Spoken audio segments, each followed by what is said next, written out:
Hello, parents and teachers. What's up? It's Seth with SethPerler.com. I'm an executive function coach out of Boulder, Colorado. And I help struggling students navigate this thing called education. And today I'm going to go on a little bit of a rant. I'm going to tell you a little bit of a quick story about something that happened to me last week. And don't worry, I will relate this back to kids and helping students for you and make this relevant. So let me give you the background of the story here. Basically, what happened is I went in last week to grab a cup of coffee, and the one of the guys that worked there said, if you bring in your cup, we give you a refill for $1 or something like that. I'm like, oh, okay, cool. So the next day, I brought in the exact same cup. I went and I was going to fill the cup up, and I was telling the person there, hey, I got this cup. I'm going to get my refill. Can I pay you now? And I only had like $1.50 in my pocket or something. It was supposed to be $1, so I knew I'd be able to cover the coffee plus the tax. And she said, well, did you get that today? I said, no, I got it yesterday. She said, well, you had to have gotten it today. I was like, oh, well, I was told yesterday that I could do this. He didn't say that I had to bring it back the same day. I went home, I washed it, and here's my cup from yesterday. It's still the same thing, basically. She said, no, it has to be the same day. I'm like, okay. Well, I have like $1.50. Can you let it slide today? And she said, no, it has to be the same day, whatever. So anyhow, one of the things that she said that I hear a lot with kids is this, and it really irritated me. She said, if I did it for you, I'd have to do it for everyone. Now, parents and teachers, we human beings live with stories. We live with narratives. We have a story in our head about a thing, and in this case, her story was, if I did it for you, I'd have to do it for everyone. And so often, that's something that teachers or adults will say to kids, if I did it for you, I'd have to do it for everyone. No, that is not the truth. That is not a true story. And if you think it through, so in this particular situation, I'm a customer.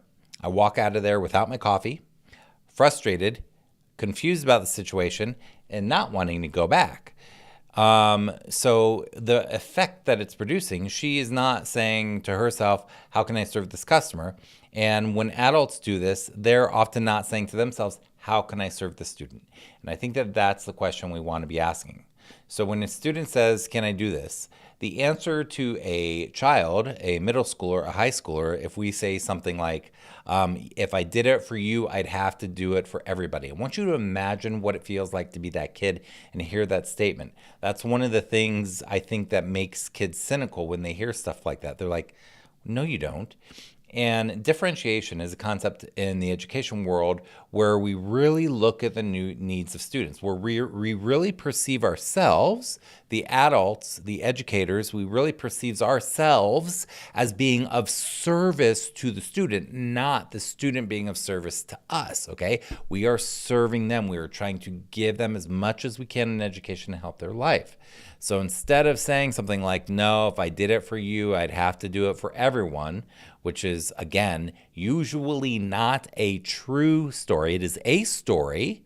It is a story that we can perpetuate, but it is not true. It does not say, this is a unique human being in front of me with different needs than everybody else in the class. I want to support every student in their own uniqueness, their own unique needs, help them with their own talents, develop their own gifts, develop their interests and their passions and their strengths, instead of standardizing everybody and keeping them in the middle of the bell curve.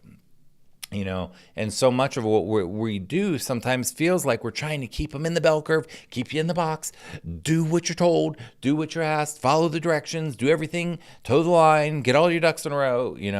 What are we doing here? What are we doing here?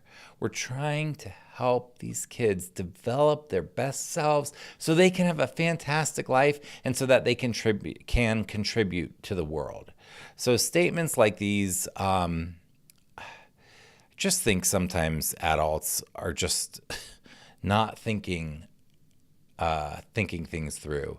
And that's cool and all, except when it affects a kid and it makes them resent school or resent learning or resent the teacher or makes them less willing and more resistant. So anyhow, that's my little rant today. It's really adults, us questioning what we're saying and the story behind what we're saying and why we're saying it. What's the point? What are we really trying to do here? So with that, I hope you are doing well. I hope as school ends, you're moving into a fantastic summer and that your kid is having a successful school year and that you all are doing well. Take care now.